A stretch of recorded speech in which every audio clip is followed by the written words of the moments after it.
August 22nd, 2022, Bargersville Board of Joint Appeals not found to order. Stand with me for the pledge.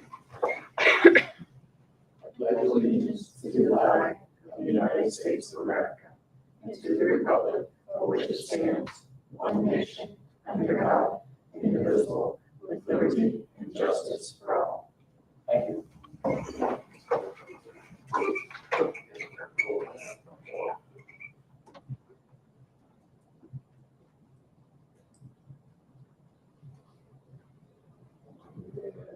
Roll call from my left. Derek Arnold. Larry Hughes. Johnny in the back.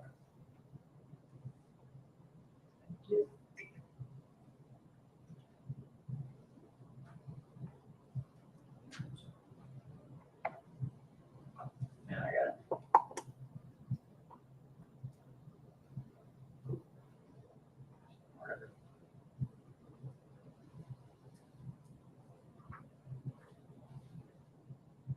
Here it is. Minutes. Everyone had a chance to read minutes from June 27th. Well, I'm confused because the minutes are from May 23rd. That was a clerical error. Those are the June I just 27th. happened to just catch that. Yeah. So it is, even though it it's says already- May 23rd, it's the June 20, whatever. Correct, just a clerical error, and it's already been fixed in the version that's Okay. printed. Given that we have been told that has been fixed, I will make a motion to approve the minutes from June 27, 2022. I'll second it. A motion before the board, may I have a second? Any further discussion?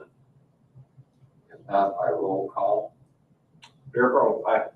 Larry Hughes, aye. Johnny in the back, aye.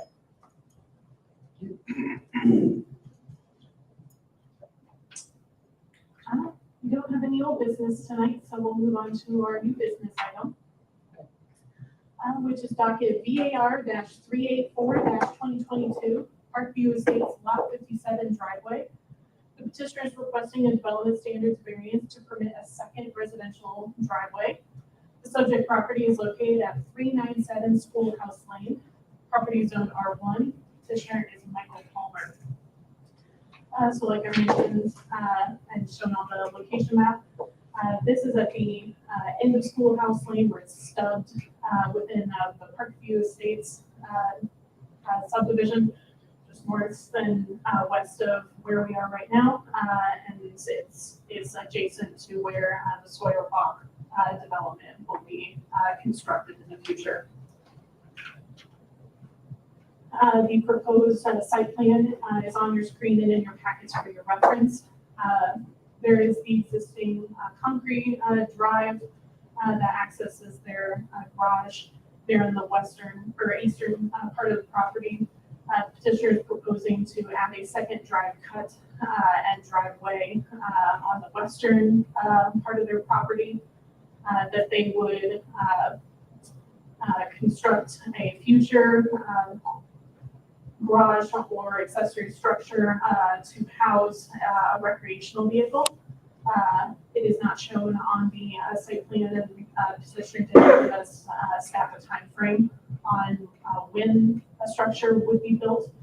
So for now, the site plan is as what is shown. It is a stub of a driveway that ends in their front yard. It is 14 feet wide and is contained within a platted drainage and utility easement that currently has an 18-inch force main and a sanitary manhole on that drainage and utility easement right now.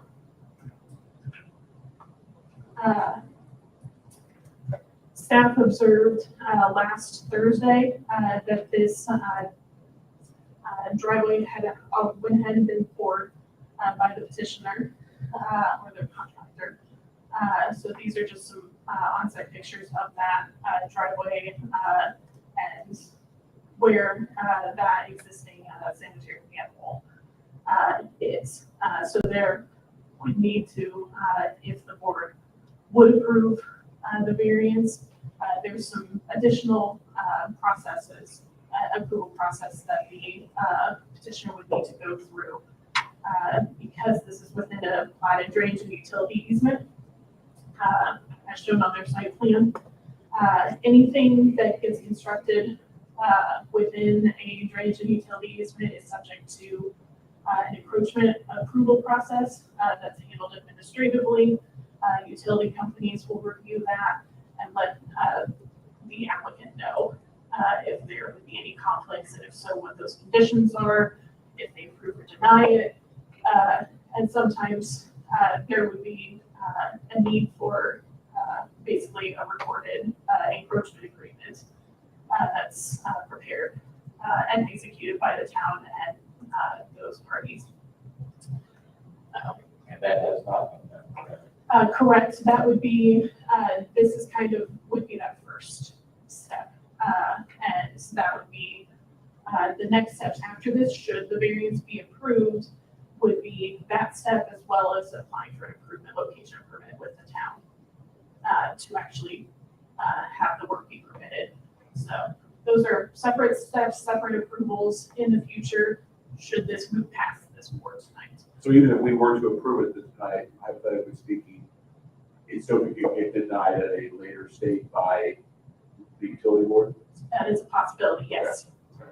So, I just want to make sure I do the yes. change, man. Okay. So specifically, just as a reminder, the board is voting, the variance that's specifically requested is to permit the second drive cut. Good. Now, because that driveway is being used to park a recreational vehicle, that does conflict with another part of the ordinance that a variance has not been applied for. The ordinance prohibits recreational vehicles from being parked in the front or side yards. It must be on the rear yard. So based on the proposed site plan or within an enclosure, a detached or attached garage, for example. Based on the site plan that's submitted, that's what we have to go off of. Let me ask you a question. Is there an HOA? I am not aware of an active HOA, but a resident may have more information whenever, is that something that we want to hear at the public hearing, Ellen? That was just my own. Yeah, so I'm not aware of one, but I would happily defer to a resident who would be maybe more informed than I am on the current status of that organization. So. Can you tell me what the normal timeline or procedure would be if a resident wanted to put in a secondary driveway like this? What would be the preferred, what's the procedure? The procedure would be that they would, the petitioner would apply for a development standards variance first. It would come to this board, they would follow the notification processes, all that to come to the board, have a public hearing, board would vote on it. If the board would approve that variance, then the next step would be to apply for an improvement location permit with the town to permit the actual drive cut. So those would be those steps. If in the case of this one, it would be within a drainage and utility easement that's been platted and or legally recorded separately. It would need that additional approval with encroachment before the town would release a permit. So that the encroachment agreement would be second, and then the building permit or the improvement location. would be Yeah, third. yeah, But the BZA would see it first regardless correct. for the utility. Yes. The previous ordinance and the Unified Development Code that just went into effect at the beginning of August, both do not allow more than one residential driveway. So, and yeah, in case that was, you saw old references in it's because of when this was applied for, but it's still, they would have still needed to apply for the variance under the new code. So they were needed to apply regardless. Correct. This variance request is simply for the driveway and does not include the rest of RV, et cetera. Correct, yeah, it is only for the presence, the existence of that second driveway cut. That is the only variance request that has been applied for and notified for tonight.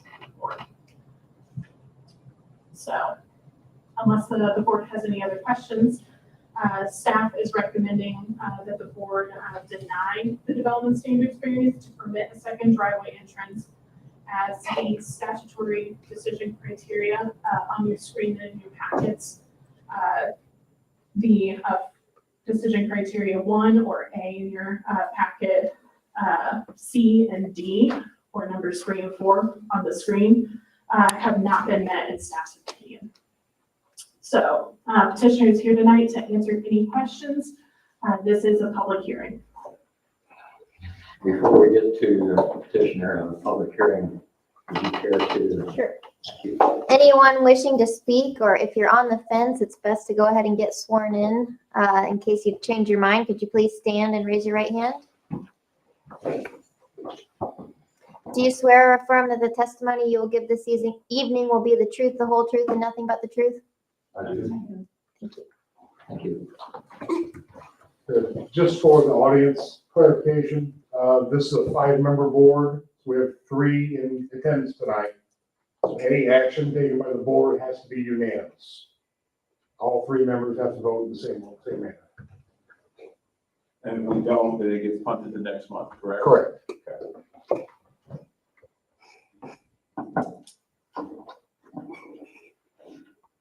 And the petitioner is here. Yes, sir. If you would like to come forward, please.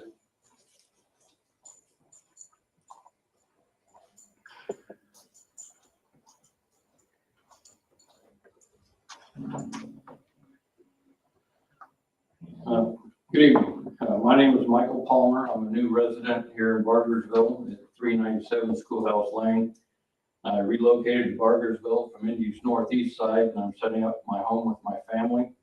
I'm a 24-year retired Army vet and a 32-year retired federal government employee. First off, I'd like to say that I've got years of experience in following directions and giving them. I've had no ill intentions of overstepping my bounds in putting this driveway in to achieve my home goals. I'd like to apologize to the city of Bargersville for any misunderstandings I may have caused in trying to set up my new home in reference to the parking of my RV on site.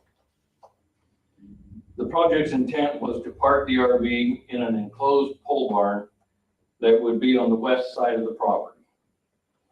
The project was broken into 3 parts. I broke it into 3 parts. It was pour the concrete from the sidewalk up to the front of the house. The second one was to get the variance for the driveway lead and the sidewalk replacement. And the third was to secure a home improvement loan for the concrete foundation and the structure of the pole barn, which would extend beyond from the end of the current yellow part there back 70 feet, so it would extend into the backyard. It was my misunderstanding that led to this situation. I thought we only needed a variance for the street and sidewalk portion, that street tie-in, to make it a bona fide driveway. And so I had that concrete poured. In retrospect, I see that I proceeded too quickly. Also, I didn't know about the RV parking and zoning ordinance till after I read the staff report. So I caught up on that, and I was behind 8 ball. What I have, can I approach the board? Sure.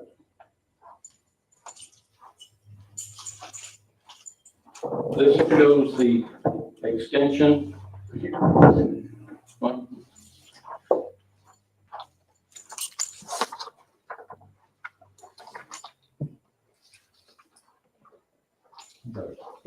You good? Yeah.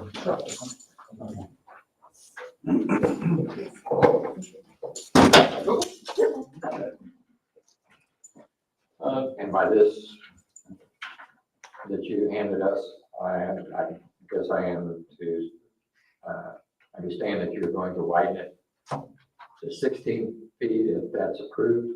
Yes, the current pour was only 14 feet wide. And we saw that the ordinance required a 16-foot. So I would get a hold of my contractor and widen that original pour the 2 feet to make it fit the zoning.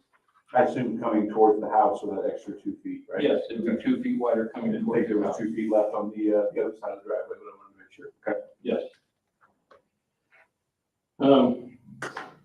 I ask that you approve this variance with the assurance that I will adhere to the zone ordinance, section 10(4)(b)(2), unless I get the proper permit to park the RV on the driveway.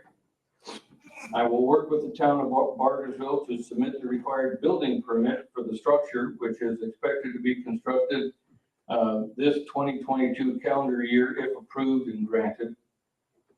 I will widen that driveway to 16 feet minimum due to the covenant that governs this. I will continue to work with the town's utility department to ensure that the existing sanitary manhole is level with any new concrete surface. I will take any steps needed to allow access for this work, such as removing any concrete in the area of the manhole for the equipment. I've met with Mr. Brown, and he had a crew come out there, and I told him and his crew that, you know, the people that poured it said that in the past, 12 inches around the manhole was enough to people to get in there and put in new risers. And I was told that ain't enough room for a backhoe to get in there. So I will I will cut off the end of that driveway where you saw that manhole cover, or that big circle there. I'll cut that concrete out so that he can get his crew in there. I have submitted the tickets with Indiana 811, know before you dig, to identify all the underground utilities. However, I will continue to work with utility companies to review a formal encroachment request for construction activity on the legal easement to confirm there are no conflicts between this project or any existing or planned improvements. Furthermore, I will work closely with the town of Bargersville to ensure all improvements such as board variance approvals or Department of Development permitting are followed to the T so that no further misunderstandings are made. If approval is granted, the aforementioned steps, there will not be any injurious or public health, safety, morals, or general welfare of the community, nor will there be any conflicts between motorists or at the proposed driveway. The use and value of the area adjacent to the property included in the variance will not be affected in a substantially adverse manner. This is due to other individuals in the neighborhood having had expanded their driveways and added accessory structures to their backyards. The strict application of the terms of the zoning ordinance will result in practical difficulties in the use of the property. That was part of the findings.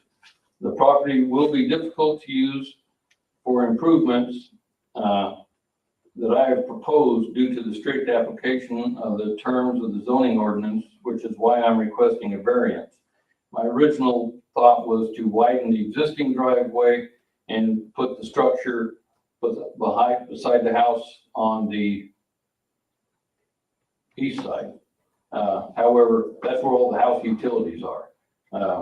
I mean, everything is over there, the water, the gas, everything. So I knew I couldn't concrete anywhere over that. And so my other objective was to flip it to the bean field side of the house and try and get the RV into the backyard that way. And like I say, the RV won't be outstanding. It will be inside of a pole barn. There are extraordinary and exceptional conditions pertaining to this particular piece of property due to its size, shape, and topography. My property is irregularly shaped and at a dead-end street, along with having several utilities on the east side of the property. So it's difficult to use it with the current zoning for the purposes that I had purchased the property for. So I'm hopeful that the city of Bargersville will approve our variance and allow us to proceed with this project. I want to thank you for your time for listening to me. And please let me know if you have any questions or need me to clarify anything. You went through quite a list of changes or things that you would agree to do. Have you presented that to staff at all, or is tonight the first time? This was the first time I was able to put it down and trying to straighten this mess out. I think, Joe Seacoast, Director of Development. I think there's a couple other things to consider here. First of which, the dead end will connect into Sawyer Walk subdivision that's currently moving dirt. I say it's less than a year away, I'm sure, of connecting that stuff. That manhole is actually, I believe, a connection point for the subdivision. The proposed accessory structure will require multiple variances to construct where it's sitting, being minimum 10-foot building separation, minimum accessory structure, side yard setback. Just for the board to consider. Can I ask a question? Yeah. The current construction project that's digging up earth out there now, it was our impression is, and I couldn't tell you who told us that whole project stops right where this bean field starts. And the bean field that's adjacent to my property has not been sold for development. May not have been sold yet, but it is part of the overall development.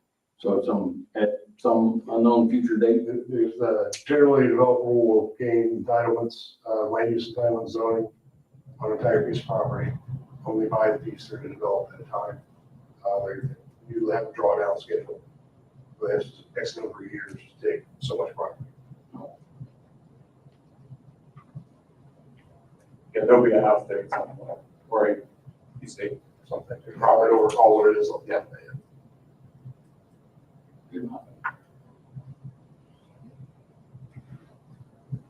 Thank you.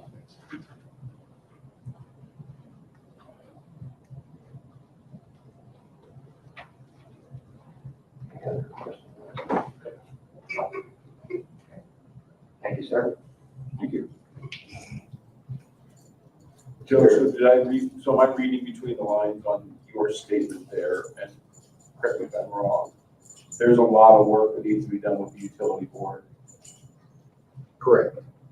Even if we approve this evening, there's a lot of work that's gonna need to be done to Yeah, I mean, even get it approved on their side. Is that a fair statement? it is, there's a process, application for a encroachment permit. We actually require letters of no objection from utility companies. The challenge here is going to be from our sanitary department. I don't know off the top of my head how deep that force main is. An 18-inch force main, you can imagine the volume that handles. Typically on a force main that large, it's not if there's an issue, it's when there's an issue.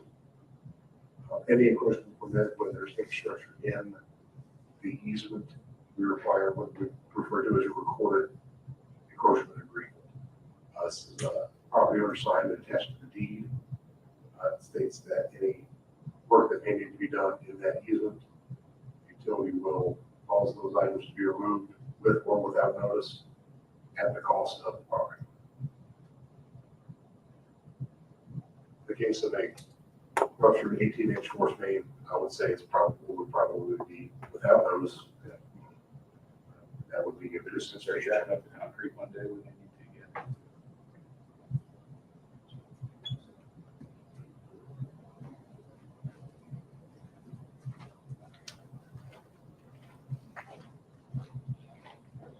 Are we ready for the public hearing? At this time, we will open the public hearing. Is there anyone in the audience who would like to speak to this matter? Yes, please.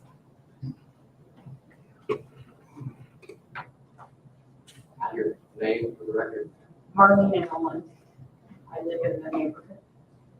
This affects, pretty much everything that I had the big concerns about, starting to mention. Utility easement, the future, what happens when that goes through, because we know it's gonna go through, it's just a matter of when. And I've had some experience in a previous home with all of those rules, so I kind of know that development is coming. And it's already planned, it's already got everything figured out. I did not realize it was just the sewer on that side, but it still has the potential for other utilities when that other development comes through too. I think, and I'm honest, I'll be really honest, I feel for them. I was very excited when I saw they bought it. I was very excited that they were doing all the work on it that they had because it needed some work. And then, I don't know, like, oh, wait a minute. I have concerns that if we do this, if you agree to let them do this, and if they get all the things signed that they need signed, it allows an open door for others to continue to put things on the utility that are more permanent. I mean, I have plants, I have trees, they're small, little bitty trees, on the utility. And I know that at some point, there's a possibility that somebody's gonna come along and dig all that out. I know that. Been there, done that. But when it becomes cement and buildings and things like that, I have concerns. That's what the utility easement is for. And if others see that, well, they did it, so then they go and just start putting up things on utilities that can affect us greatly, because we know there is some flooding up against the park. We know there's some flooding issues because of all of this development. And I think that's one of the concerns for the next neighborhood coming in, is the flooding and sewer access and everything. So I wish I could see a fix for this for them. I don't. Hopefully somebody bigger and smarter than me can figure it out. But I do have concerns about allowing this variance and this zoning, because it opens up more things to happen in other parts of the neighborhoods. There's enough change going on. I don't mind change. I've been there, done it. It's okay. Just sometimes we have to slow down and make sure it's the right change, which I think Bargersville's been doing pretty well. May I ask, do you have an HOA? Yeah, I do not have an HOA in that part. I believe in Boulderford there may be one, but in this section, I believe, and Carrie may know more exactly, because he's been around longer than me, exactly which sections are which. But in our section, no, there's not. Thank you.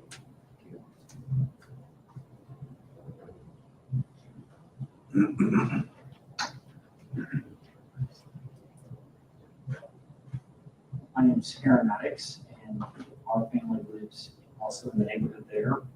And we've been there maybe 8-9 years. And we know this is a tremendous amount of work for, especially Mr. Palmer, and appreciate the notification. And we would second, variance. When a variance pops up in an R1 area, if you have money invested in a home, you're curious what is being asked that is out of the norm, maybe. We see yard barns go up, we see fences go up, but those kind of probably happen, and we never even know that happens. I drove around, I did not see a home with a second driveway, so this would definitely be a watershed moment, whatever, to allow these size lots to have 2 driveways for whatever reason. And I realize we're kind of addressing the driveway right now. If Mr. Palmer would move one day, and if this driveway would stay there, what would the next folks park on the driveway? This is going to be obviously a through street eventually, but my mind just kind of goes to the size of lots that we have. There's a reason why we all have one driveway, and everyone likes to have more room, so they'll do little aprons off of them to get that third spot. And I do feel for Mr. Palmer. I would imagine he probably looked around and he saw other trailers in our neighborhood out in front of the homes. We do have small trailers that, you know, that we can't pest everyone about, hey, Bargersville R1, you're not supposed to have a trailer out front of the home. So something's just kind of, and I feel for him. I would imagine he probably drove around and saw, there's this, there's that. But a second driveway is a big move. It's a different, I couldn't find a home in our neighborhood and around us with two distinct driveways. I only ever found the little third apron that brand new subdivisions kind of do that, I believe. Maybe we're just looking for that. Maybe we don't have money for a third car garage, but we can do that third apron. So I'm glad Mr. Palmer's there, and you know, neighbors are huge. We appreciate them, so love to get to know them if that's, you know, in the future. But my desire would be to not have homes in our neighborhoods with two driveways. So, appreciate it.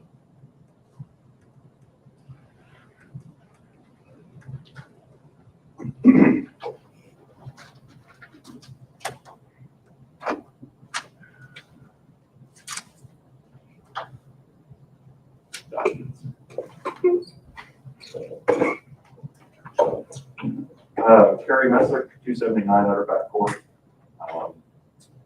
First of all, I'd like to thank the board for hearing us and state that I'm not a public speaker and I'm terribly nervous. So I would beg your kindness on if I mess up on trying to get my message out. I would appreciate that. We're not public speakers. We're all neighbors. Well, more so than me. So anyway. Don't be nervous on our account. Okay, so I think it was you that raised the question about the HOA.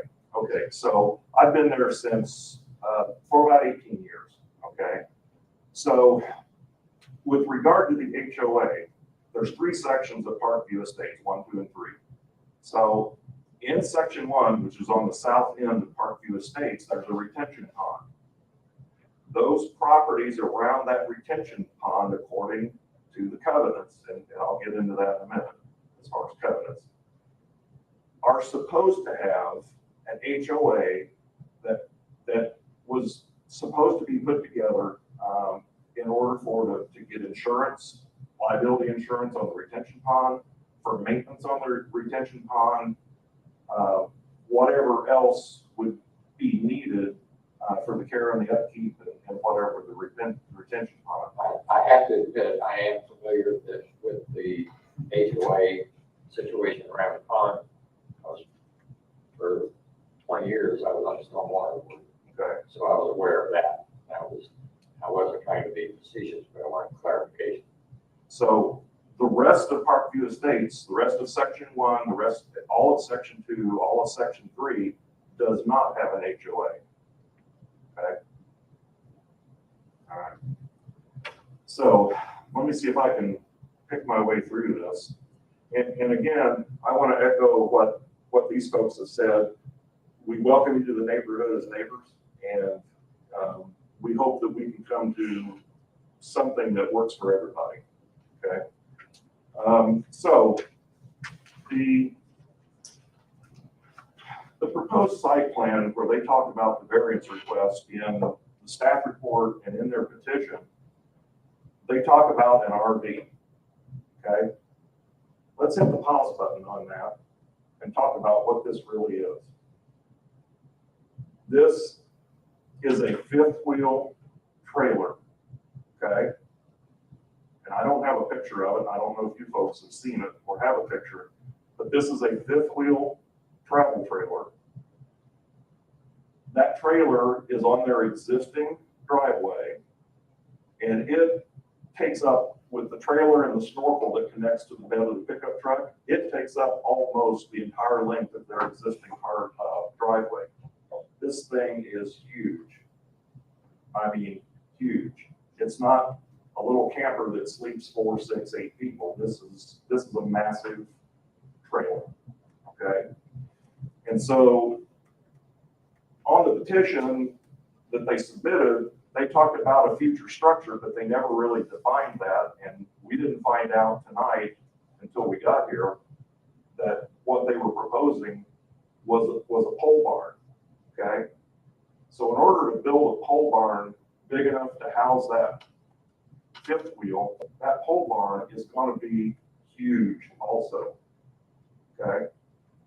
And as I think you pointed out, the existing slab that they poured is within a foot or two of the west property line. And so there's that issue. There were a number of things that the staff report addressed. I'm kind of skimming over those to get my thoughts out.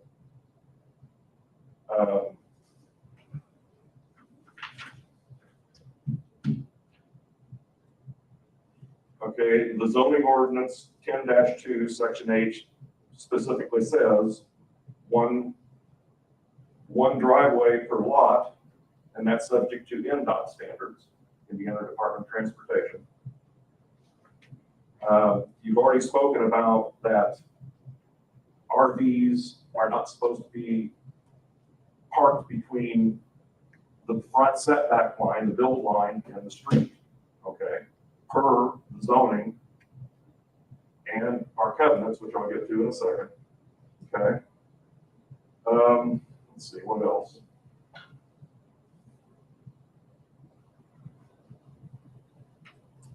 If I can help, we're aware that this is a variance request. As such, it is not something that is normally allowed. That's why they're here. Right. So if you're trying to go over that, you really don't have to open up that.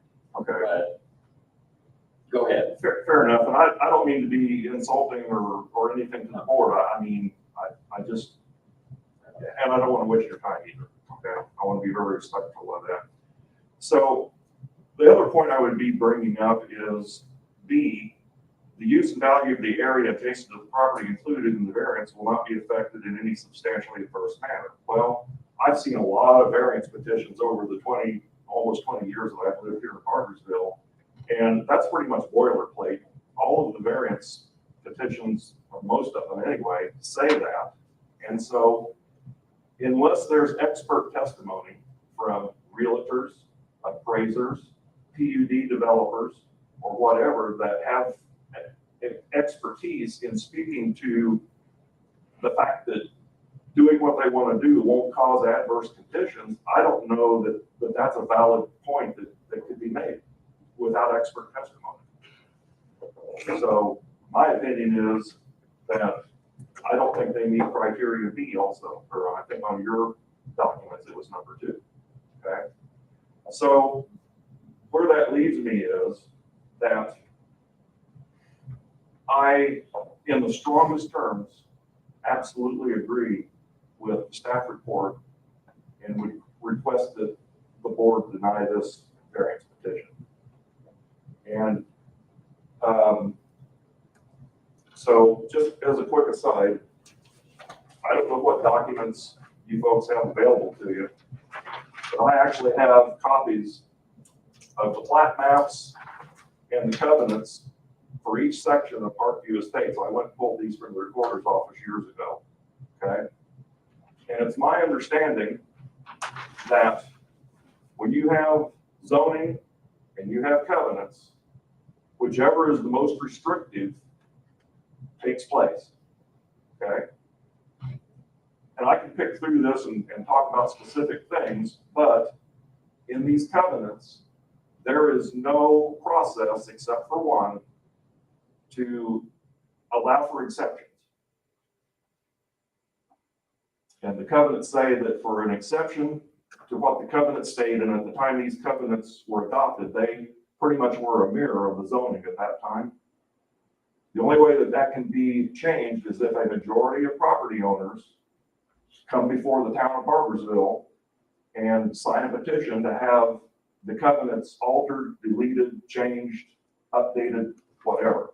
So in lieu of that, the covenants do not provide any mechanism for exceptions to be made.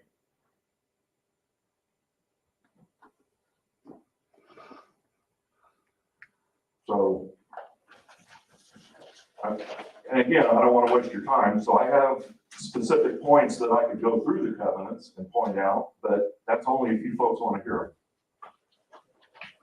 I think we're okay. them. Okay? So I thank you for your time, and again, I strongly and emphatically request that the petition be denied.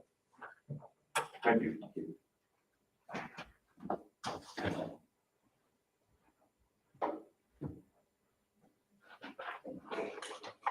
Would the petitioner like to reply to that? You can go ahead. No, go ahead. Did the public hearing get closed? No. At this time, we will close the public hearing.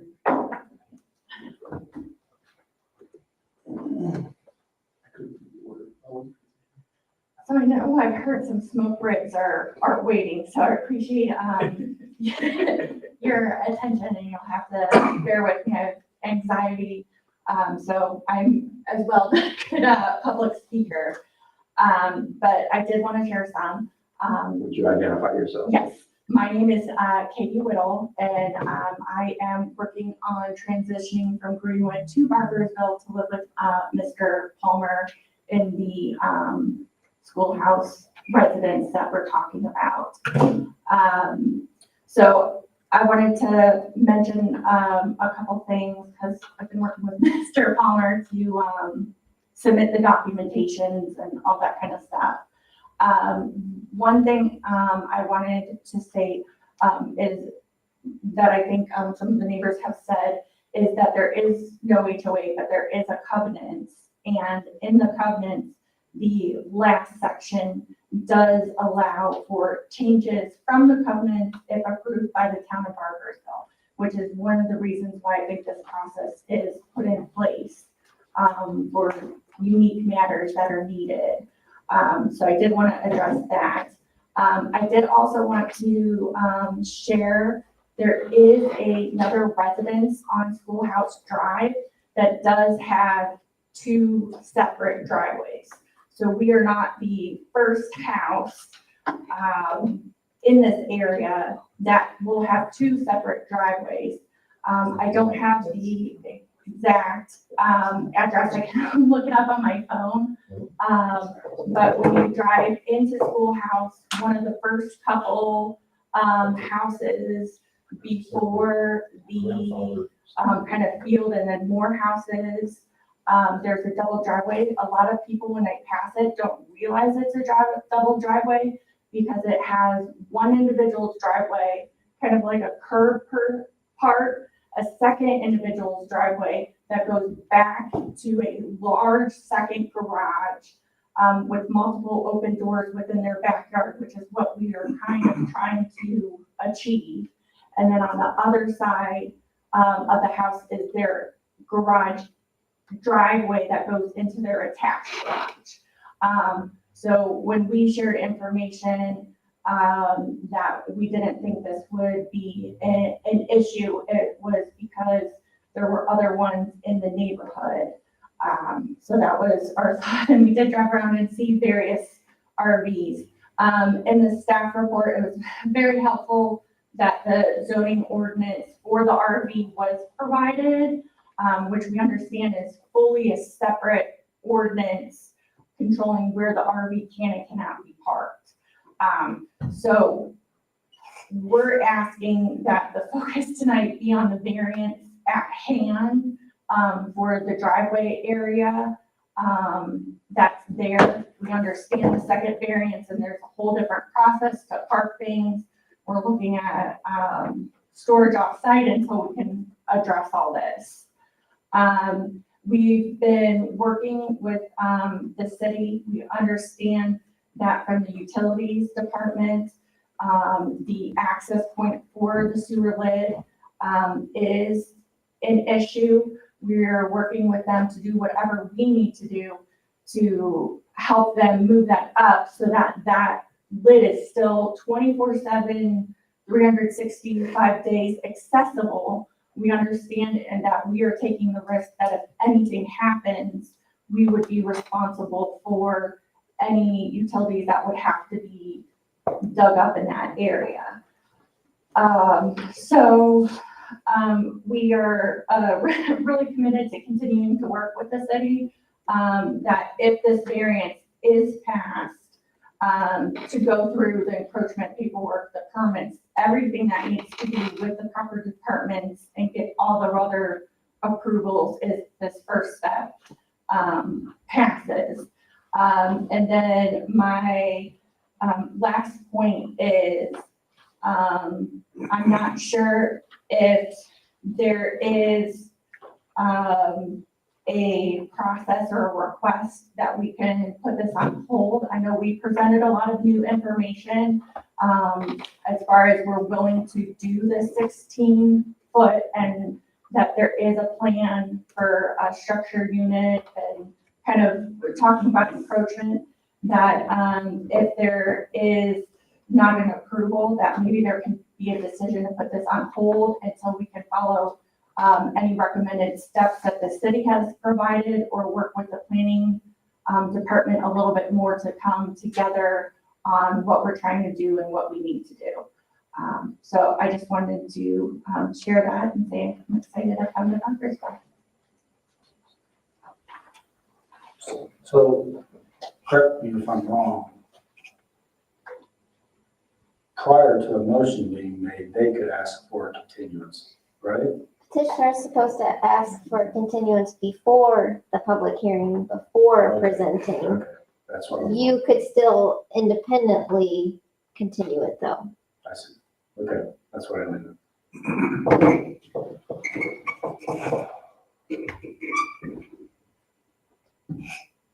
I'm torn on this one.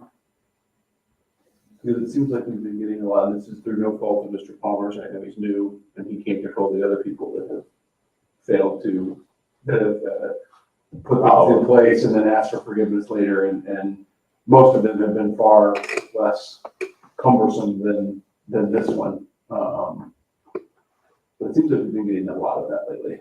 So my issue is not so much that it's in place, it's, does it fit? And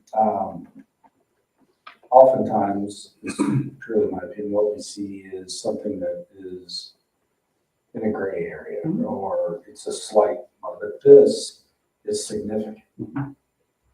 You've got, I understand that the variance request is not for an RV, but the cat's out of the bag, we know it's for an RV. The driveway at 16 feet wide, to have then an accessory structure next to that, your foundation is going to be even larger than that, depending on, assuming the RVs is large. The utility challenges with it, the fact that the manhole there is a main connector for it, and that it's not currently level with the manhole. But I almost wish it would have gone in different orders. I wish it would have been structure first and work our way towards the street. I mean, that ship has long since sailed, but in a perfect world, it comes forward where there's nothing on concrete. At the end of the day, I don't know that the driveway bothers me. I don't know. I mean, but, and the RV park, because we know that's going to get taken care of in theory with an approval, but you've got to get all that approved. And so approving the driveway today, you set yourself up to having a piece of concrete that connects to nothing in the future if the structure doesn't get approved. And so we're going about this in a backwards order. And never mind, like I said, the utility issues that are presented themselves. And I'll let the utility people weigh in on that problem. I pay my utility bill on time each month. That's not the only thing I know about utilities. So, that's my, There was quite a bit presented by the petitioner on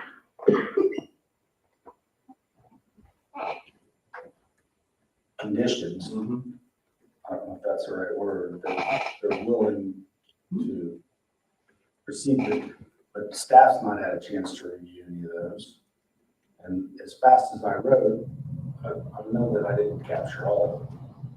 So there's obviously, in my opinion, there's two significant challenges in way to support the variance at this point in time. Now, what I don't know is, given all of the conditions that he stated, does that change the staff's likelihood? And that would be something I would want to know, to even consider those conditions. Right. Based upon the face value of what we have now, to me, it's pretty significant for an approval. And if we were to deny this, obviously step one is we have to remove the driveway. Yes. What, because obviously then that doesn't solve their problem where they're gonna go with an RV. That's still, the main number one problem still hasn't been solved. And I'm willing to let them work with the city to figure out the way we can do this. What are their options for going about this and bringing something back forward? They have to wait a certain period of time, or if by denying it, that they come forward with, they work with the town and come up with a plan that works, that maybe still needs a variance request, but is it because it would be different enough from their original request, they could bring it forward, they don't have to wait like a year or something You crazy, right? They would have to come and you would have to make the determination that it was significantly different, and in that case, they don't have to wait. I'm just trying to look at both sides for you guys, like, if we, where we go with things, what is your next step in terms of still solving the problem that we have here, where to put the Consideration has to be whether or not any situation modified that they bring forward, if we delay any decision and move it to next month, whatever. Is there any criteria or any way that you see it going forward that would be acceptable? under the current bill that's already been done? So, I mean, that's a consideration. Now, don't get me wrong, we can delay it, we can postpone it, we can put it off until next month. And, see if between the town and Mr. Pollock come up with a solution. So last thing we want to do is force somebody to rip a bunch of concrete, if ultimately that isn't what's needed. One thing that we say over and over again is we're all neighbors. So, we're trying to get along, trying to find a way, but what were you saying? Staff's obviously willing to work with the petitioner and see if we can get anywhere where we need to be. My position is a little bit unique, so we kind of crossover with utilities and help each other out. I did get an answer of there's actually two pressure lines that run through that easement, an 18-inch and a 10-inch. They are between 5 and 6 feet deep. So, I don't want to throw it on the utility board, but I also kind of want to know what their response would be. Because if they're going to deny it, there's no sense in, so I mean, almost waiting for the bad guys, but I don't think, as it stands now, with what's presented, that I can support the variance. Right. I do, in the spirit of we're all neighbors, understand that there's been some expense already put out for a concrete driveway. And so an approach would be to allow the petitioner to discuss the conditions that they presented now, staff. And if allowed, have staff have those discussions with utility to find out, look, are we just pumping it down the road and it's never going to happen? Or what are the additional challenges besides this that would weigh into whether or not we would want to issue a variance? And From staff's perspective, that's an important discussion that needs to happen. I'm in favor of it. And my question is because we've had all these presentations and open forums, given that 40% of our membership is not here this evening, if it gets kicked to next month, do they have to recuse themselves and it's still going to be a 3-person, or are they able to catch up on the information and be prepared for and be able to vote on said in a month? If they want to be able to participate, they should probably watch the YouTube video. And I don't remember if that's still in our rules. I think they're required to. Also, Joe, if you disagree, please say so, but would it make sense to continue for 60 days in this case? It's a possibility. What happens with the RV and the, Is it currently on site? Yeah. I thought I heard somebody mentioning alternate storage, but maybe I'm hearing things. It is currently on site, but It's currently in calling my everybody driveway, to get taking it out. up one of my, over half the width of my driveway. And I know what the zoning and ordinance say about over 48 hours for loading, unloading, washing, whatever. I can move it, just to appease the neighbors and make sure the ordinance is. Like I say, we drove around and I saw other RVs parked alongside their houses, but I'm not here to rat people out. But, We want to know. I put it where I knew I could put it. So, but, That's fair. if the board says, well, in the meantime, leave the concrete, in the meantime, move it, and you move. I think we would appreciate that gesture. Joe, do you think 60 days can solve a lot of the issues, or do you think it could be solved in 30? I mean, I guess or is 30, you gave me your answer with your facial expression. Yeah. I think 60 days is an appropriate amount of time. So we would be looking at what So COVID we issues. there's significant issues with the sanitary pressure lines. That gives me pause. And I would want all them to weigh in if possible. And in the perfect world, we would have weighed in on the driveway variance, and then it would have gone to utilities, and it may have gotten killed there. But in where we're at now, in the absence of neighbors and all that stuff. I think my goal would be to set up a discussion with staff and petitioner and the utilities, Tim, our utilities inspector, and Kevin Killinger, our utilities administrator. You're gonna talk through some of these things. It's a good path forward. Do we need to have a public hearing again in 60 days, or was tonight sufficient? Anytime when we know there is going to be changes or new information, I think it's best to reopen the public hearing.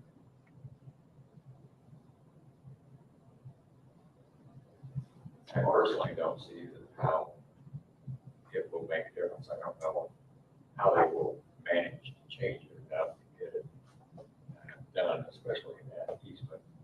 But I am open to the motion. I'll make a motion to, thank you, that's what I was looking for. Continue, variance number 384-2022, the Parkview Estates Lot 57 driveway for 60 days with the requirement that a public hearing is in place and all notices are given. What will be the date of that October meeting? We need to know it. You know, Okay. October 24th.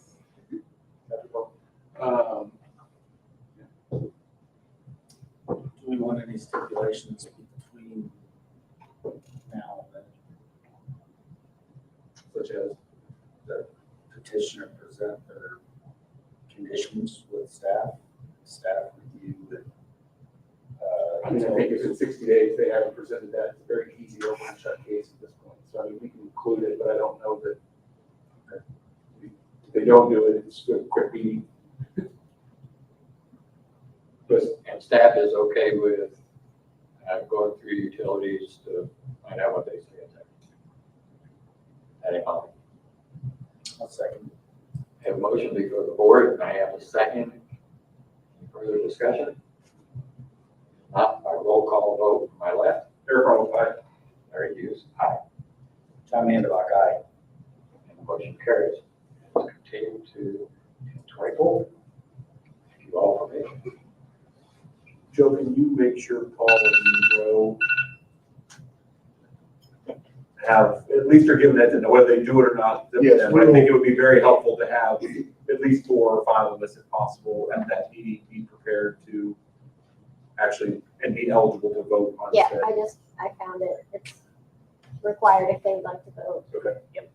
Yes, we'll make them aware and give them right. Not that we can't do the three of us, but if God forbid one of us isn't able to make the October meeting, now really.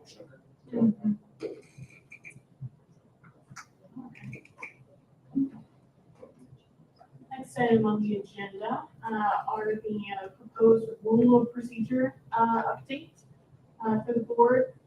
So last time the rules were amended for the board was November 26, 2018. So it's been a few years, and we have a new unified development code. So we took a look at Plan Commission and the Board of Zoning Appeals Rules of Procedure and just brought these and wanted to be consistent with current processes with the town as well as resolve any conflicts within the unified development code rules. The biggest thing, if you compared the two, is that the order of the information of the BZA rules is a little different, but the information is largely the same with the exceptions that I'll mention.